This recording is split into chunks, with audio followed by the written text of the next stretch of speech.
All Islam is another form of communism. It's a political ideology that people have put their faith in, thinking that it will work, when all the evidence proves that it doesn't work. Because where is the caliphate? Where is the communist utopia?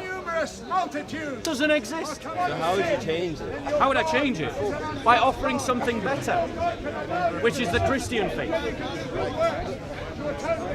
That in a way creates more of a clash than unity. Exactly, so your priority is not any investigation of what is true. Your priority is simply to embrace that which unites the most people. Do you have a problem with killing people for changing their religion?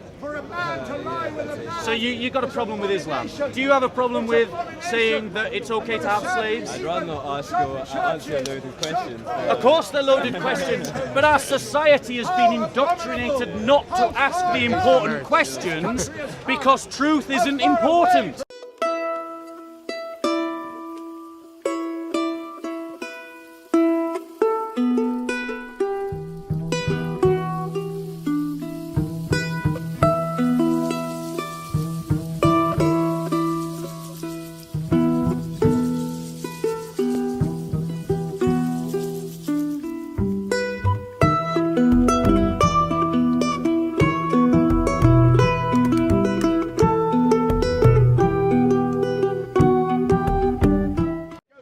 Islam, the people that you're mentioning, the extremists, it's a minority of Islam. Yeah. There are even extremists of Christians. So how many? I agree with you. The premise of your argument is sound.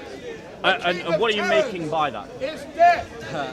Religions, their foundations lay in love. The majority of the people that follow a religion are humble, are peace, are kind to other people. The people that you're mentioning, these minorities of these religious groups, are minorities. They don't make up the majority. Where are you getting this information from? From my own experience. From your own experience. So it's not connected to any study of the religions themselves. Oh yeah.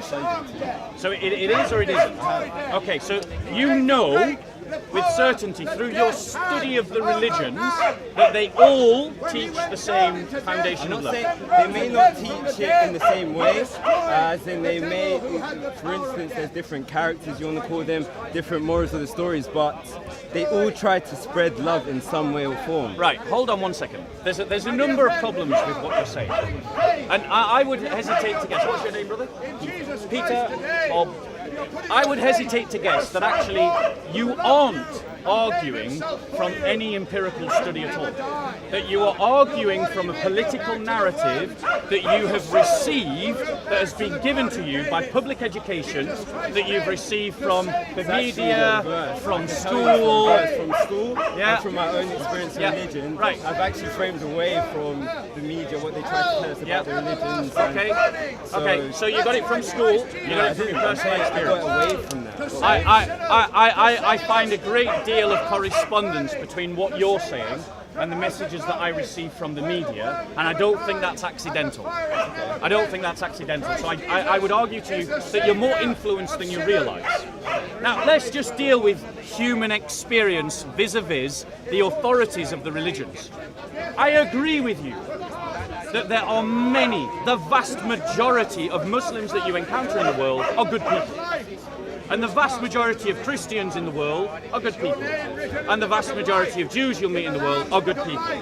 Now, in terms of what those religions teach, that doesn't matter a jot. Doesn't matter a damn. Because religions are not democracies. Religions, by their nature, work from authorities. Yeah. So they work not on democratic principles, i.e., if most of the people in a religion are good people, therefore the religion teaches good things. The reality. Correlation.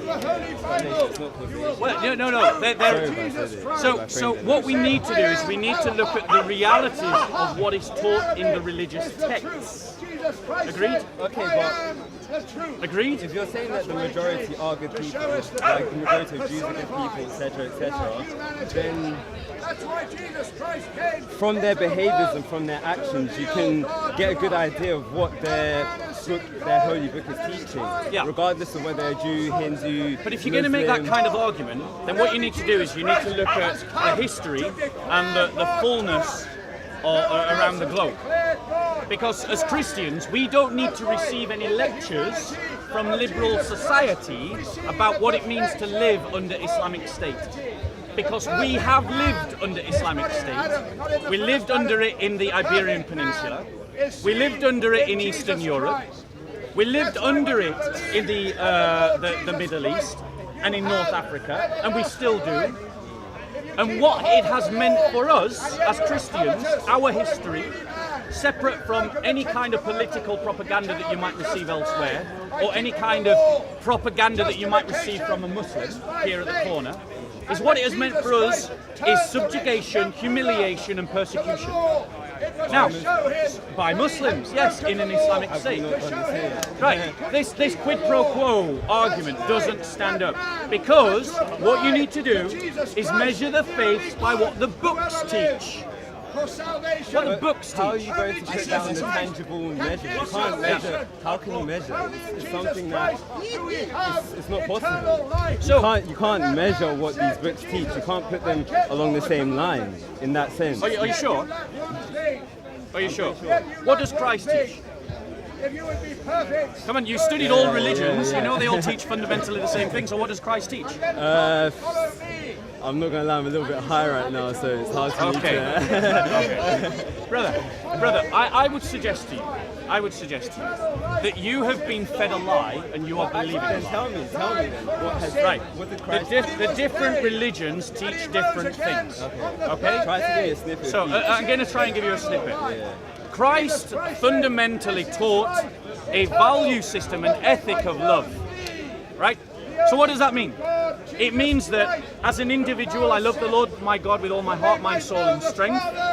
It means that I love those within the house of faith, and I love and serve them as Christ loved and served them.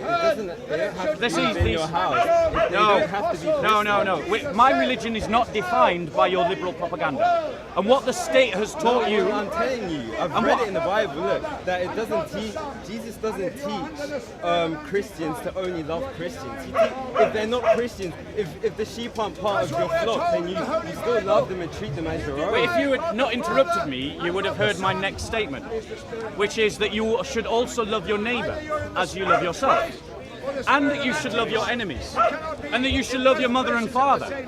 Okay, have you got any problem with this so far? No problem. No one ever does. And this is the amazing thing about Christ's teaching, is when you really look at what Christ taught, no one has a problem with it.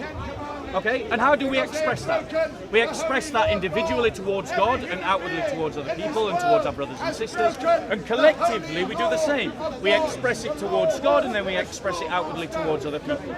And the fruit of that has been self-evident in those countries that have been influenced by the Christian faith. They have become the envy of the world. The world goes to them. I wouldn't say that. Well, the evidence would seem... Well, when the Syrian refugees had a choice between fleeing to Muslim countries or fleeing to Christian countries, they chose Christian countries, not Muslim ones. ones. From being the envy of the world. Do you know why? Because there's no refugees in Islam, as I understand. There's no status quo. What you just said about being the envy, Christian countries being the envy of the world, what you're just saying that they have no link to each other. Well, I would say that, I mean, it's a complicated argument. Why are they not going to the Islamic countries? I mean, I don't know because I'm not in their situation, but Brother, saying that these countries are the envy... underlying narrative, you are convinced, I can tell, to your heart and soul, that all religions are the same. Not... I'd say their foundations are the same. And where is your evidence? Through the mass of people that follow the religions, and through the love and through the connection that they can have you ever spoken to a Coptic Christian? I don't know. Have you ever spoken to a Pakistani Christian? No. Have you ever spoken to a Syrian Christian? So you've never actually checked if the experience of religious minorities in Muslim-dominated countries is one of love and embracement, have you? You've never checked that. That's because I'm the oppression. And who's oppressing them? Well, even if it is in those countries, the Muslim state, look at Nigeria. That's a majority Christian. It's a secular state. It's a secular state. And it's also a secular state. It's also a secular state. It's not a Christian state. Its constitution is secular. Because Christianity allows for secular constitutions. In our paradigm, the state and the church should be separate. Because the necessities of running a state changes over time. And if you codify it in a stricture of law, that law will date and become no good.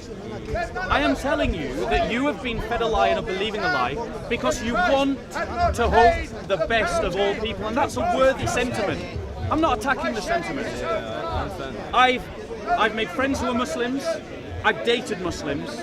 I've loved Muslims. Yeah? Right? I'm not anti-Muslim. I didn't get the vibe. Yeah. I'm not anti-Muslim. What I'm against is the teachings of the religion. So how would you change it? How would I change it? By offering something better, which is the Christian faith. That in a way creates more of a clash than unity. Exactly. So your priority is not any investigation of what is true.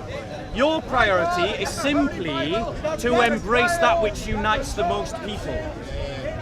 And that is the problem with the liberal political narrative, is because it suppresses truth for a political end. But with that truth, It makes truth serve politics. With that truth and with what we want to do with our actions, can it not it complements each other? Like with the truth that you're saying, what can we do but act more loving and try to unite people more? So when what other answer is there? So when the caliphate comes along and they want to turn me into a dhimmi, what should I do? Yeah, exactly. You don't know. Here you are. You're arguing a premise, and this premise is rooted in a lie, my friend. Peter, you've been lied to. A dhimmi is a protected citizen in an Islamic state. But what that really means is we're protected from the state itself, who will take away our lives, property and families if we don't pay the jizya tax, if we don't accept humiliation and oppression. And we have, and this is the point, because you ask any Muslim, they'll say, oh no, caliphate was wonderful, caliphate was wonderful. But you go and look into church history, you go and look at how Christians experienced caliphate. It was anything but lovely. Nothing like lovely. It was horrendous. When the Muslims came into Eastern Europe, they used to raid Christian villages and kidnap Christian children, and then forcibly convert them to Islam, form them into a group called the Janissaries, and then send them back to kill their own mothers and fathers. How would you convert these Islam? Is that lovely? No, but how would you convert these Muslims that you're saying? If you want to create change, how would you do it without force? Well, what I'm doing right here, I'm not forcing anyone. No one is forced to listen to me. Anyone can walk away at any time. I simply offer a better alternative to you than the political lie you've been fed, and to every Muslim that can hear my voice, and to any atheist that can hear my voice. Because Christ truly is the best alternative. But standing in the truth is more important than unity. Standing in the truth is more important than social cohesion. You've been fed a lie because you've been indoctrinated. The state has indoctrinated you. Public education, media influence, rap songs, all the rest of it. They've influenced you and formed your mind to believe a false narrative. And that false narrative is that every religion is the same, so therefore they can all be as good as bad as one another, so it's not really important, so everyone just get along. Go out and buy things, go out and shop, because really that's what's important, is what you own and what career you have. Not truth, not moral systems, not an ethical code. You've been lied to. And then die for sinners who had broken that law. What I can say is that I still find it depends on what you look for in these religions. I can honestly say it depends on what you look for. Yeah. So, like, there is morals to be learned from all religions. There are good morals to be learned from I'm all not denying religions. that. Not denying that there's good things in all religions.